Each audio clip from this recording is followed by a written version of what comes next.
嗨，歡迎回到99的沙巴漫遊頻道。那今天呢，我有幸請到了《沙巴之子》的作者。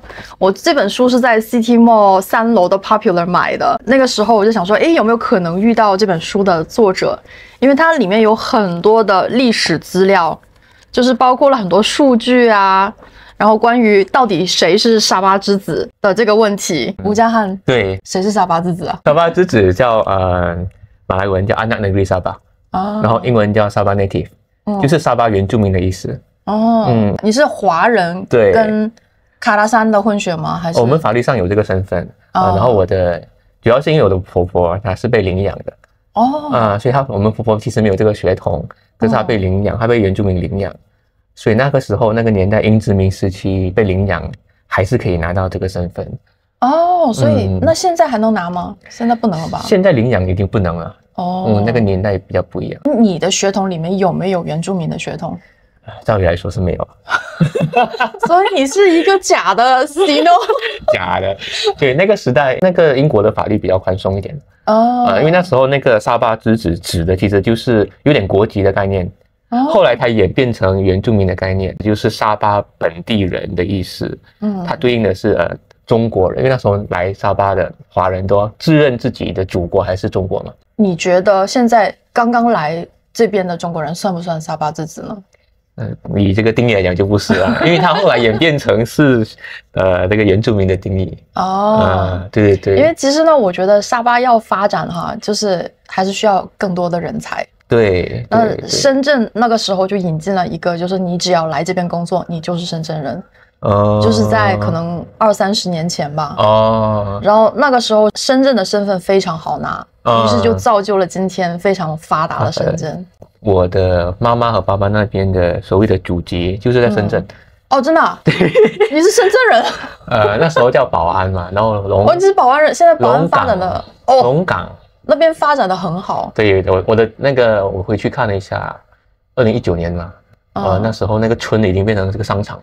對，而且現在寶安的學校要比我之前在蛇口，要比蛇口的學校要更難進。寶安已經算是一個就後發展起來的非常發展的特別好的小區，現在是你想進都進不了。當年我們蛇口人還有時候就覺得說，寶安那是就是很偏僻的地方，怎知道現在已經變成了非常發達，就是因為它引入了一個只要你來，你肯願意為這片土地貢獻工作，你就是這邊的人的這樣子的一個概念。但是現在因為由於人口太多了，所以他們又開始慢慢的限制了。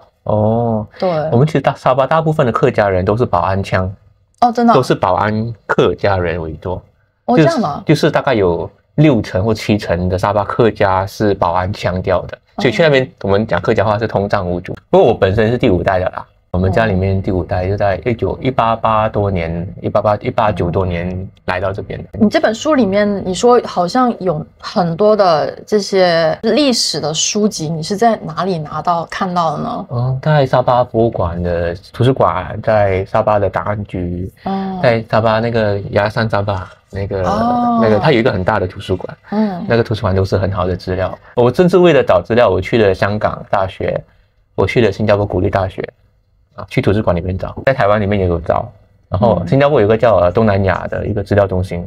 所以這裡面的資料就是集合了這麼多個大學跟亞亞山，還有所有的沙巴的所有的圖書館，你能找的全部找過了。對，數據都在這個裡面。對。其實還有一個地方你沒找。誰？我曾經 interview 過的叫 Dr. Shari。他那裡面的書超級多，而且他是有一個系統直接連到去英國的圖書館是。對，你要他的資料的話，我到時候可以給你。下一本，他會再出下一本書嗎？這本書有在翻譯着英文。主要是我比較忙。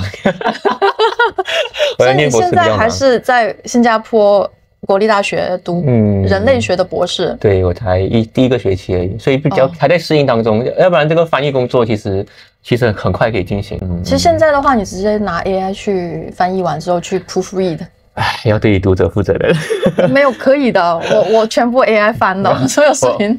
我有一位朋友啊，很用心的一個馬來西亞的朋友，他在翻，不過我自己需要調整裡面的內容。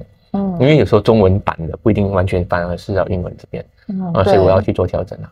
对，其實我當時在遇到 Dr. Shari 的時候，我就說有沒有一個中文版的 Dr. Shari，然後我就是在 City Mall 看到了這本書，就是誰是沙巴之子。當時想，看看能不能找到這個作者吧，然後就找到了。然後他自己有自己的頻道，叫做沙沙作響。還有在哪裡啊？在小紅書，在 TikTok， 在 YouTube， 在 Spotify， 主要是用播客的形式啊，就是因為沙巴選舉，所以我才露臉這樣子。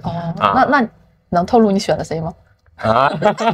不能說，這個公開場合不能講。你是特地從新加坡飛回來投票的？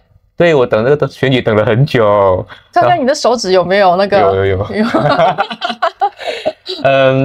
是啦，可是因為我剛好假期所以我就剛好就是交完功課過後，我就第二天就飛回來了。哇，也是做了個田野調查啦，有一點關係我的博士研究，可是不完全是跟政治有關。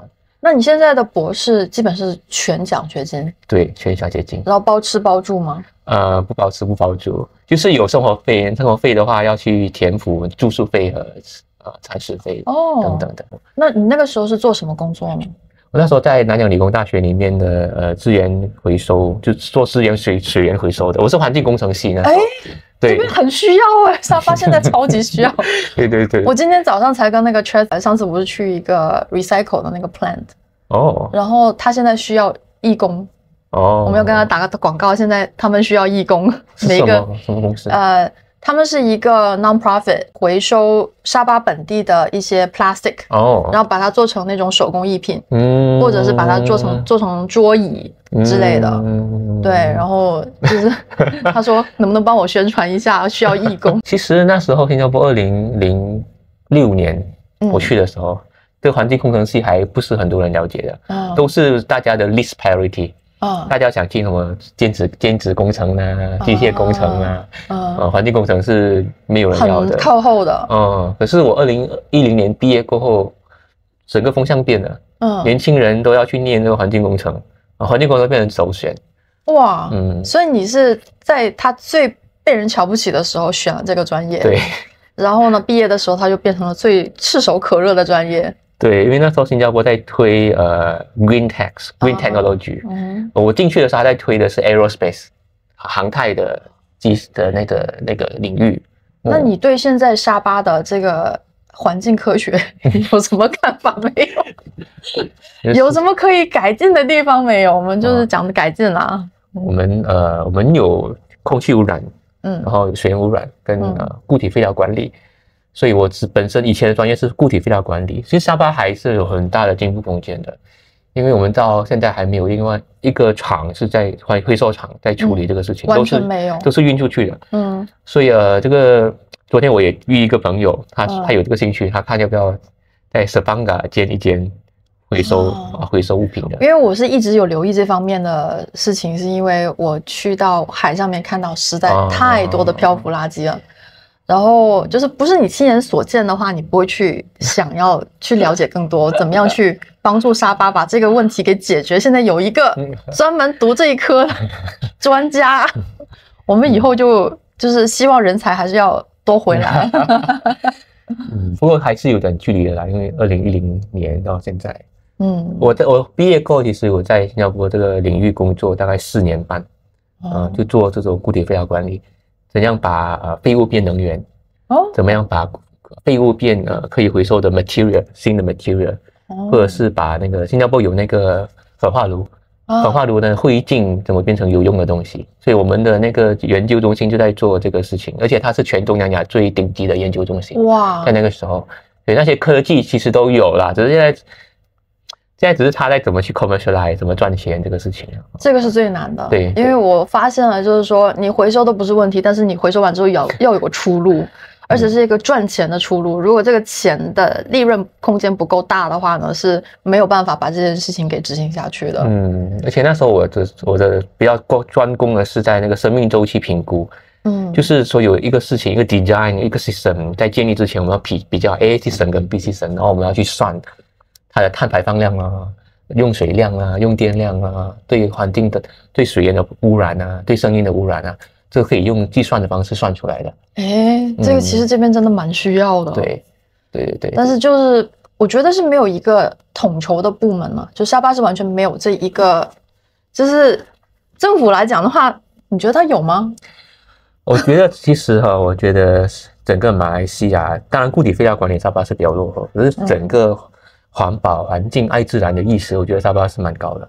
對，因為沙巴的我們對自然還是有一種熱愛，尤其是原住民的朋友。我們的整個保育的 NGO 自然保育、野生動物保育，我覺得是全馬 tops。而且沙巴的 WWF 是全馬來西亞做的最好的。那個自然的保育基金WWF。他做的是人猿紅色的那種，對对，還有各種各樣的猴子，對，還有野生象，對，婆羅洲象，婆羅洲象現在也快絕種了嘛，只剩1200頭。在沙巴大概有10家 NGO 在做這個婆羅洲象的一個保育。哇，其實這個東西是很前衛的，我覺得我們在這個自然保育，很多人不了解啦，沙巴的那個自然保育其實是做得很好。真的，你去一趟那個婆羅洲小屋，就是在拿督那邊，你會覺得說哇，這邊真的是把自然保護放在第一位的。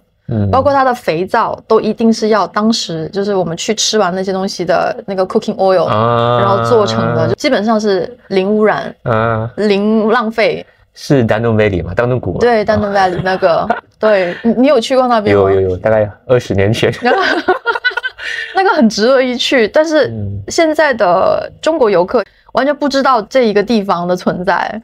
那個日出很漂亮，還有那個我還沒去的叫 Maria Basin， 那個我也沒去。馬廖盆地呀，那個是更加古老，好像是更加隱秘。塔賓 Wildlife Reserve 塔賓，那個是90年代沙巴已經開始在着手處理這個事情，那個可以想象那個思維是多麼的真的很前衛。對。但是為什麼他在塑料垃圾就搞不定呢？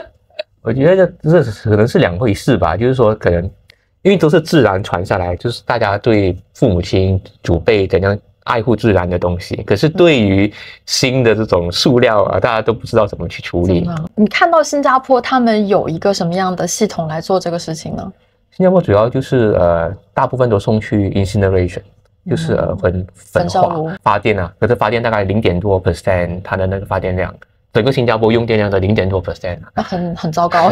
它主要只是把這個 volume 減少到10倍然後去填埋那個灰燼拿去填埋新加坡主要是靠這個方法，可是新加坡當然在固體廢料是東南亞第1名，然後它用法律比較多啦。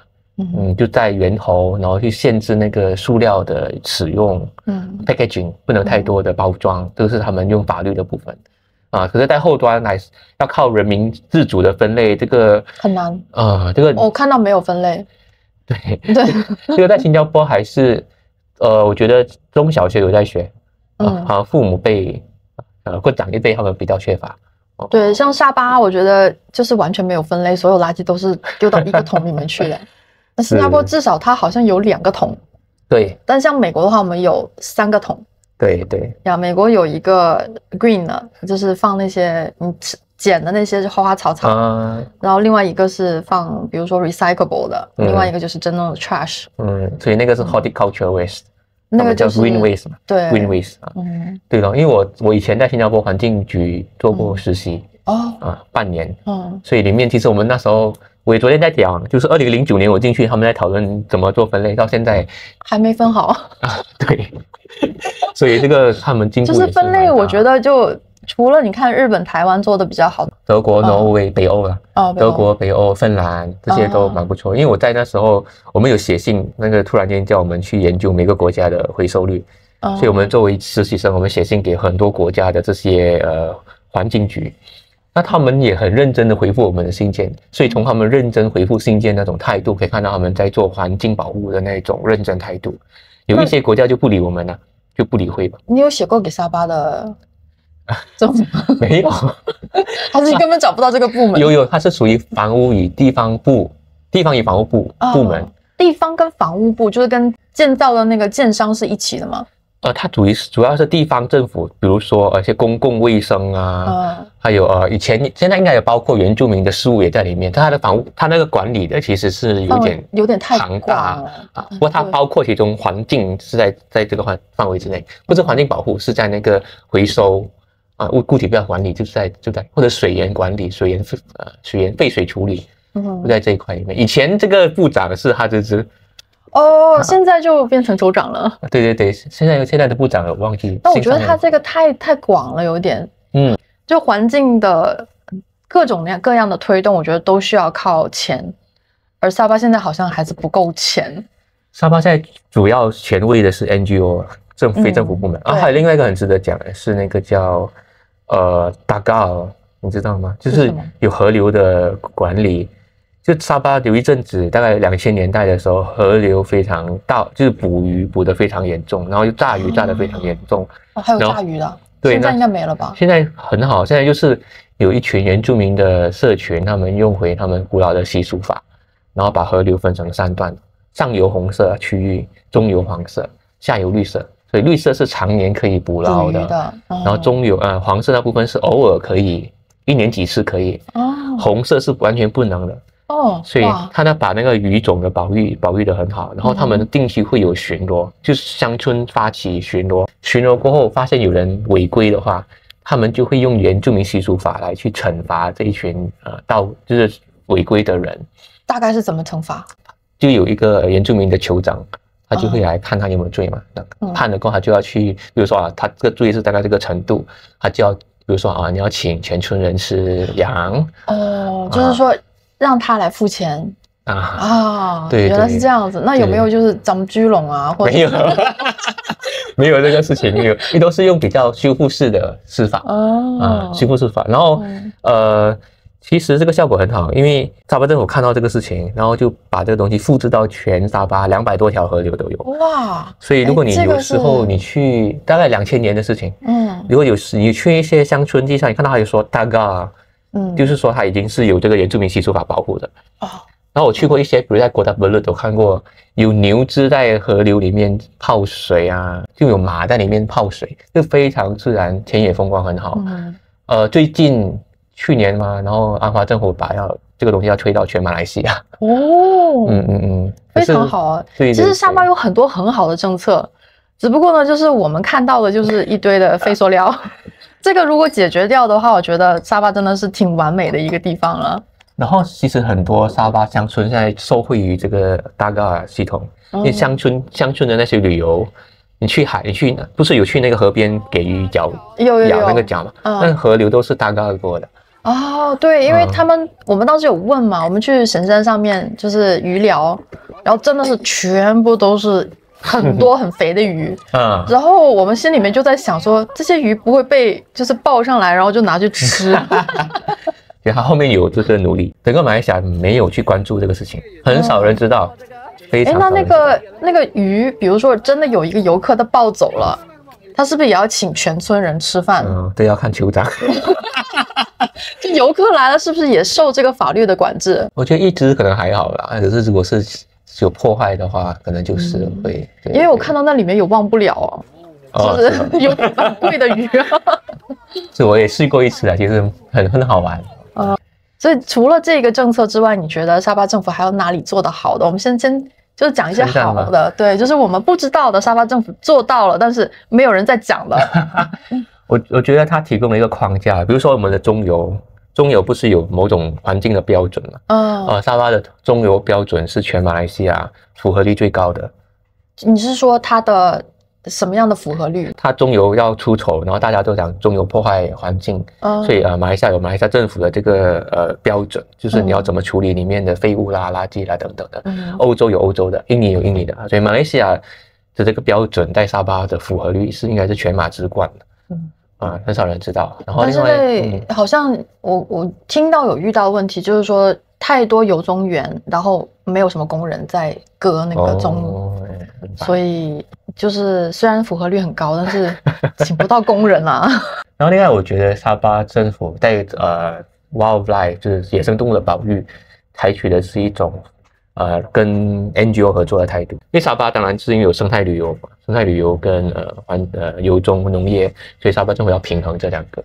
所以沙巴政府主要他在領頭的是整個生態的旅遊，帶領整個州啦做這個事情。可是野生動物保育，它退位，它讓這個空間讓NGO 可以進來 take role，他給他很多的支持，做研究等等。因為我們在那個犀牛的保護，那時候我們犀牛就一個犀牛就去世了。馬來西亞的這個蘇門答臘犀牛在幾年前就完了，絕種了。所以這個犀牛絕種這個事情給沙巴的整個保育界造成一個很大的一個很傷痛了。